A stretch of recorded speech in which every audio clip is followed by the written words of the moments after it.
بسم اللہ الرحمن الرحیم۔ آج ہم فجر کی نماز میں کس طریقے سے شامل ہوا جائے۔ اگر امام قرات کر رہا ہے، نماز شروع ہو چکی ہے، جماعت ہو رہی ہے، تو جماعت میں شامل ہونے کا طریقہ کار کیا ہے۔ ایک بندہ جب مسجد میں داخل ہوا، جماعت شروع ہو چکی تھی، پہلی رکعت تھی، تو پہلی رکعت میں کوئی شامل ہو گیا تو اس کو تب کسی چیز کی پریشانی کی ضرورت نہیں ہے۔ اللہ اکبر کہہ کے وہ ہاتھ باندھے گا، ہاتھ باندھ کر ثنا پڑے گا۔ اگر امام صاحب قرات کر رہے ہیں تو وہ خاموش رہے، جب امام صاحب خاموش ہو جائے تو اس کے اندر پڑھ لے تو ٹھیک ہے، ورنہ وہ خاموش رہے، پھر امام کے ساتھ رکوع سجود وغیرہ کرے، اس کی نماز مکمل ہو جائے گی۔ ایک بندہ اس وقت آیا جب امام صاحب رکوع کی حالت میں تھے، تو وہ اللہ اکبر کہہ کر ہاتھ باندھے، پھر اللہ اکبر کہہ کر رکوع چلا جائے۔ اگر اس کے رکوع جانے سے پہلے امام کھڑا ہو گیا تو اس کی رکعت رہ جائے گی، اس کی رکعت نہیں ہوگی، اس لیے کہ اس نے امام کے ساتھ رکوع نہیں پایا۔ اگر اس شخص نے رکوع پا لیا، ایک ہی دفعہ سبحان ربی العظیم کہہ لیا تو اس کی نماز ہو جائے گی۔ اب اس کی نماز رکعت نہیں رہے گی بلکہ اس کی نماز ہو جائے گی، یعنی کہ وہ امام کے ساتھ قریب پہنچ گیا۔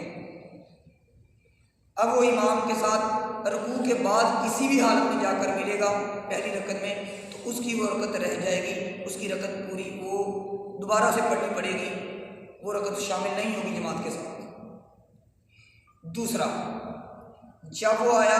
تو امام صاحب دوسری رکعت میں تھے اور دوسری رکعت کے تشہد کی حالت میں تھے، تشہد کی حالت میں تھے۔ جب وہ تشہد کی حالت میں آ کر امام صاحب کا اللہ اکبر کہے گا، ہاتھ باندھے گا، اللہ اکبر کہہ کے سیدھا تشہد کی حالت میں چلا جائے گا۔ جب وہ تشہد کی حالت میں بیٹھے گا، تحیات کی جب امام صاحب اور امام مقتدی التحیات کی شکل میں بیٹھے ہیں ان کے ساتھ جا کر بیٹھ جائے گا اور التحیات پڑھے گا،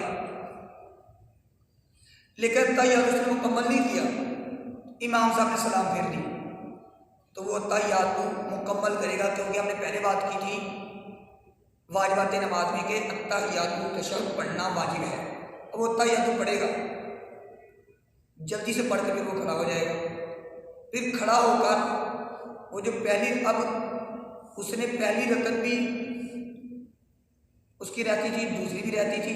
تشہد کی حالت میں بیٹھا، اب کھڑا ہو کے وہ سبحانک اللہم و بحمدک و تبارک اسمک یہاں سے شروع کرے گا، یعنی وہ پہلی رکعت لٹائے گا، پھر اس کے بعد رکوع سجود کرنے کے بعد کھڑا ہوگا اور دوسری رکعت پڑھے گا۔ لیکن اگر وہ شخص امام صاحب کے ساتھ دوسری رکعت میں مل جاتا ہے اور پھر وہ جا کے پہلی رکعت مکمل کرتا ہے، التحیات پڑھ لیتا ہے، التحیات کے بعد وہ درود شریف نہیں پڑھے گا کیونکہ اس کی پہلی رکعت بھی رہتی ہے، وہ تو ملا تھا دوسری رکعت میں جا کر، تو دوسری رکعت میں وہ قیام کی حالت میں مل پڑا، تو اس کی پہلی رکعت رہ کے دوسری رکعت امام صاحب کے ساتھ ہو جائے گی، التحیات پڑھ کے وہ خاموش رہے گا، پھر امام صاحب سلام پھیریں گے تو یہ سلام نہیں پھیرے گا، کھڑا ہو جائے گا، کھڑا ہو کے تو پہلی رکعت دوبارہ ثنا سے پڑھے گا، ثنا سے پڑھ کے پھر اپنی نماز مکمل کرے گا۔ تو اس طریقے سے فجر کی نماز میں ملنے کا یہ طریقہ ہوگا، اس طریقے سے وہ اپنی نماز کو مکمل کرے گا۔ اللہ رب العالمین ہمیں جماعت کے ساتھ نماز ادا کرنے اور کوئی ایک آدھی رکعت رہ جانے پر اس طریقے کو سیکھنے کی توفیق عطا فرمائے۔ وما علینا الا البلاغ المبین۔